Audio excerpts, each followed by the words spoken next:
And here's wishing you a good evening. And we're going to take a couple minutes here. I'm going to share some thoughts on doctors and medications and stuff. And I'm going to share some thoughts that have worked for me. And you'll have to decide whether you have to listen to the talk, whether you're interested in following it up or not. Now, we're talking about, if you get an annual medical with your doctor, which I do, and I do that because I used to have a Class 1 driver's license, but there are some things that I found very useful, and show you this little thermometer. It's a one you put underneath your tongue. It tells you if you got a temperature or not. It's a direct readout, and it tells you high or low on there. So if you're not feeling well, it's a good way to check and see whether you've got a temperature, because if you've got a temperature, maybe you've got a flu or you might have an infection going on. Now, this particular one here is an oximeter, and my wife, before she passed away, used to use this. It tells you if your oxygen in your blood is at the right level or not. Very simple, just put your finger in the middle of it and read the scale. And it's particularly good if you start feeling weak. If your oxygen level is low, it's usually because of you either got a problem in your lungs, or maybe you got flu going on, or you got a virus in your lungs and you got some infection going on. It stops the oxygen from going through into your bloodstream. So it's a really handy tool to have, and it's not that expensive. It's about $31, and the thermometer is about $20. Walmart has all that stuff. And the other one that I find very useful is a blood pressure tester. The digital blood pressure tester is a real handy gadget, and it's easy to use. You just put your arm in the cup and push the button, and it tells you whether your blood pressure is in the normal range or not. And if you're seeing the doctor on a regular basis, it's probably not required to have. But I'm the kind of person that kind of worries about, what my blood pressure is like, and whether I've got an infection in my lungs going on, or how my temperature is like. So if you're feeling a little wheezy, I just do a test once a week just to make sure everything's okay. But if you're feeling a little weak and wheezy, it's always a good idea to check your blood pressure, check your temperature, and also check your oxygen content in your blood. So those three things, you're going to cost it's probably $200 worth of tools there, but it works for the man and the woman or anybody in your family as well. So the other thing I wanted to pass on to you, when April was the pharmacist down at the Walmart here, she made up a really nice thing. It's called Best Possible Medication History. And the pharmacist writes it up for you, and it tells you all the names of the drugs that you're taking. And down there it says why I take it, then how I take it, and special instructions. So it's really important that you know what medication you're taking and why you're taking it. And the druggist, every time you are given a prescription for something, it's their responsibility to tell you if there's any interaction with other pills. Because lots of times you'll be taking one pill and it's not compatible with another one. So this sheet here is the best possible medication history, patient section, and it's made up by the druggist. And you can easily ask your druggist for it if you're working with one of the pharmacists at Walmart or working with one at either Shoppers or one of the other drugstores. Ask them to make that up for you, and it tells you what medication you're on. It tells you the size of the dose, and it tells you why you're taking it. And it tells you how to take it, and then special instruction on the right-hand side. That will be interaction, if there's any interaction or something. But it's really worthwhile to have that with you, and you can take it with you if you're going to a different town or going on holidays. You can throw it in your duffel bag there and take it with you. The other thing I wanted to mention, these are some personal experience things that I've had, and I'm not trying to blame anybody. I'm just trying to share information with you. So my particular doctor I had for a number of years retired, and I got a different doctor, and I'm not complaining. I have nothing but good things to say about the medical system. But there are some things you got to keep your eye open for. And if you're on a pill, or any pills, and the size of those pill tablets are calibrated for the complaint you have. And you have been taking the stuff for a number of years probably, and your system has adjusted to the size of the tablet. So if you're a senior and you're on a number of pills, find out what they are, get that sheet made out, why you're taking them, and any precautions. And also, if your doctor's on holidays and another doctor stands in while your doctor's away, you're lucky because you have a doctor and a stand-in. Be on guard for a change in your medication. Now, if you're a patient and you have nobody being an advocate for you, the one thing we have to be concerned about is that the pills do not get changed. That means to say that your body has adjusted to the pills now over a period of time, and now you're adjusted. Now, if all of a sudden the doctor comes along and gives you a pill that's smaller, it's going to take that standard down. If he gives one that's higher, it's going to go up. So either one of those actions can affect how you feel. In my particular case, I was recommended that I take a higher blood pressure pill. Now, according to my blood pressure tester, my blood pressure was 80 over 120, and that's normal. But the doctor said, well, I know I'd like to see it down a little bit lower because you're a senior and you're driving, and there was some concern about vein problems in my neck. The veins being stretched, aneurysm. So anyway, we took the pills. I had been on blood pressure pills when I was working, but after I retired, I had to quit them because I was getting dizzy. I didn't need the blood pressure to be controlled because I was off the stress. And so when I was taking the pills, I'd be taking the pills and I'd be getting dizzy walking down the hallway and hanging onto the wall because I was dizzy. I was imbalanced, eh? So I complained to my doctor. After I cut the pill in half and the blood pressure went down, I talked to my doctor and he said, I don't think you need them anymore. So let's just discontinue the blood pressure pill. So we did. And guess what? My blood pressure went down to the normal state and I went on for about 15 years with no problems. But after the change in doctors, the recommendation was that I go on blood pressure pills. So I went on blood pressure pills and guess what? My problem came back again. I take the pill and I start walking down the hallway and I was banging into the wall, I was dizzy. So I thought, well, I guess I got to do a double check because my blood pressure tester told me that I was okay before. So I went up to emergency ward and I wrote down a bunch of numbers and took them up and talked to the doctor, lady doctor, and she asked what was wrong. And I said, well, I'm getting dizzy and I'm taking these blood pressure pills and I don't think I need them. So she put me through a whole battery of tests and x-rays and all kinds of stuff. And she said, you don't need to have blood pressure pills. She said, you can stop taking them. I said, well, okay, thank you. So anyway, she said, what you do is, you got a blood pressure tester? I said, yes. She said, take your blood pressure for 4 or 5 days in a row at a certain time and write them all down and go back to your doctor and report that you had to go to the emergency ward. And I said, have you talked to the doctor? She said, yes, I have. So it was a double check, and I'm glad I did. And I'm glad I had the tester because it made my job a lot easier.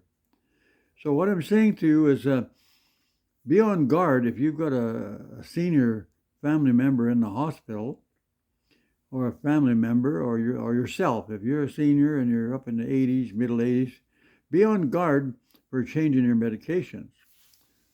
Now, this is why I'm recommending that you get one of these sheets made up.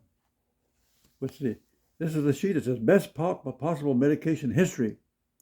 And that's a record of the medication you're taking and the reason you're taking it. And if you run into a problem, and be careful what happens on this medication history and also on the pill bottle, it tells you what the size of the pill is. So I'm taking a prednisone pill when I need it, 50 milligrams. And clarithromycin, I take that for lung infection. It's 250 milligrams. Indomethacin, I take that for gout. It's 25 milligrams. So each one of those pill sizes is marked down there. So when you get a prescription filled from the doctor, make sure that you take a look at the bottle, the medication bottle, and make sure that the size of that pill is the same as what it says on the chart. Now, what can happen? You can have an error. You can have an error made at the druggist location, and sometimes the druggist can make an error, and you might just find out you're feeling bad because of it. But you can check the pill. It's a good idea to check the pills when you get them. Check them against your list and make sure they're the right ones. That way it gives you the opportunity to double check. You're making a double check. You are checking what is on your list against the medication that they give you. Make sure it's right. Now, if the doctor makes a recent change, that list will have to be changed. But that's got to be made up from proven fact. It means you say they've changed the medication, you've taken a new medication, and it's working okay.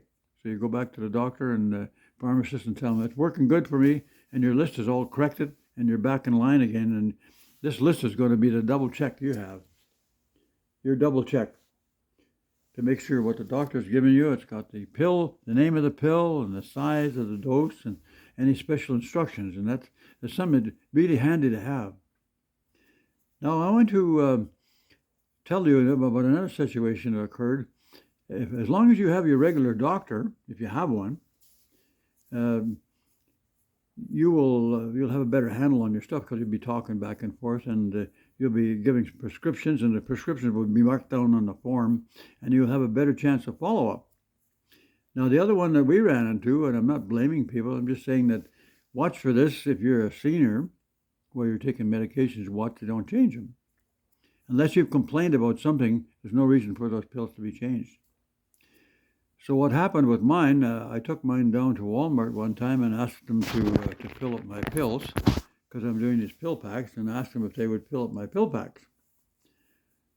So I went back a couple of days later, and the pharmacist, April, said, you're not going to be happy with the pills. I said, why? She said that the doctor has decreased all the pill sizes. So that means to say that in the case where I was supposed to get 250 milligrams, I was now getting 100 or 150. So I said to her, well, what do you mean? Why are you telling me that?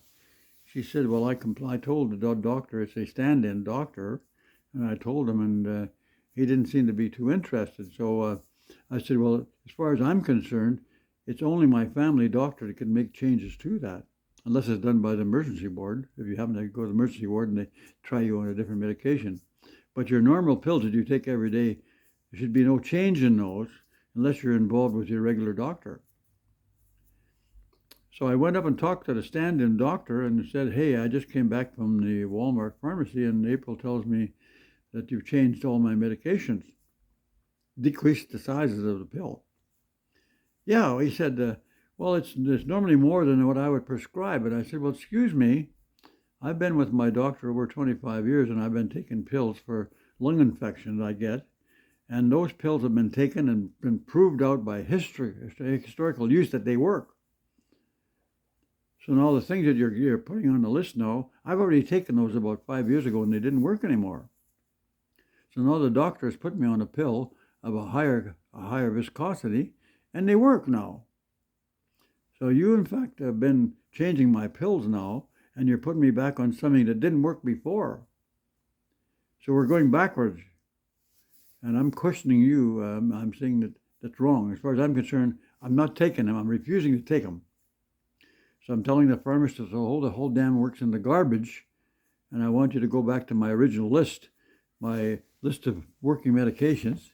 It's called Best Possible Medication History. I said, I'm going to ask you to go back to my best medication history and fill my prescriptions based on the stuff that I've been taking that works.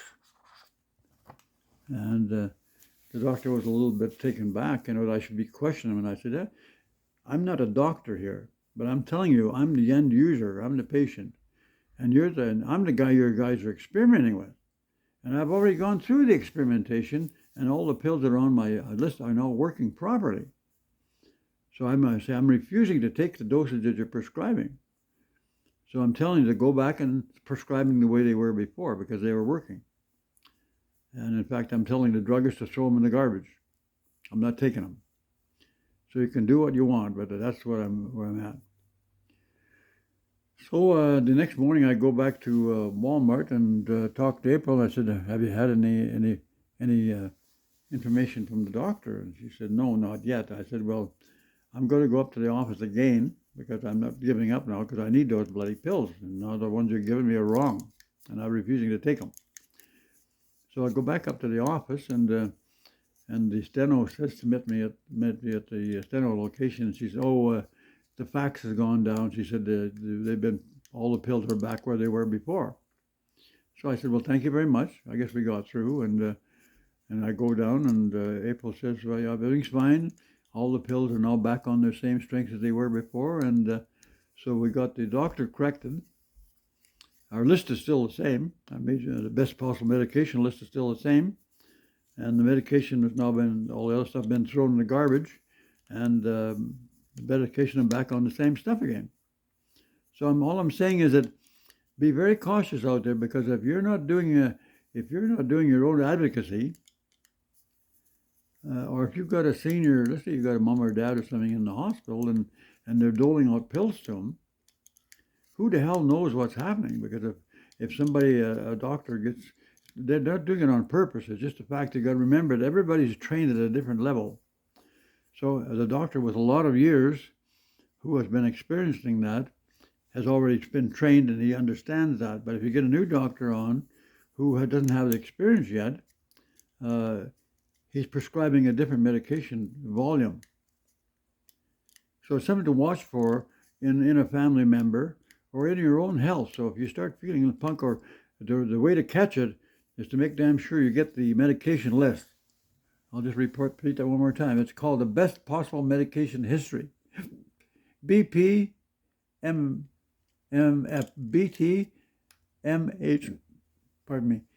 BPMH, best medication history, best possible medication history. And that'll be made up by your pharmacist. And what I did with mine, I plasticized it so I can take it with me on holidays. I can put it in my travel bag, or take it with me, so when I walk into a pharmacy someplace, or have to go to the emergency ward, this is the medication I'm on. It's up to date, and you have a handle on where we're at. And I'm not saying that we should distrust people, but what I'm saying is that when you pick up medications from the pharmacist, check the old patient, the stuff. If you have the best possible medication record here, and then you get a new prescription, just check it against the list to make sure it's the right one. Now, if the empty bottle has got the same thing on it as what's on the list, and the new medication's got a different medication quantity, maybe it's 100 milligrams instead of 200, question it. Because nobody has the right to change that unless it's been approved by your regular doctor. So I know that we're going to probably generate some discussion, so I'm trying to talk you into buying one of these little thermometers here. I love it. Just put them under your tongue, and it tells you whether your temperature's up or down. And I'm also trying to talk you into buying this little oximeter. Walmart have those ones. It tells you whether you're having the right amount of oxygen in your blood. It tells you your heartbeat too. And then the blood pressure tester, Walmart have those as well. This one's about $80. Sometimes you got to put new batteries in it, once a year maybe. But those tools will work for you to help you keep your health in order, and also keep track of things that are going on between you and the doctor. So if you have a blood pressure problem, you can check it ahead of time before you go and see them. You can tell them, my pressure says so and so, it's high. And it gives them a clue, and also gives them a warning.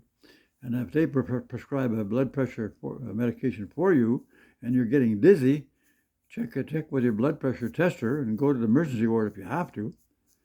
And I know we're all going to live to be a ripe old age, so I just thought that'd be a good thing to talk about. And we wish you all the best, and have yourself a great evening.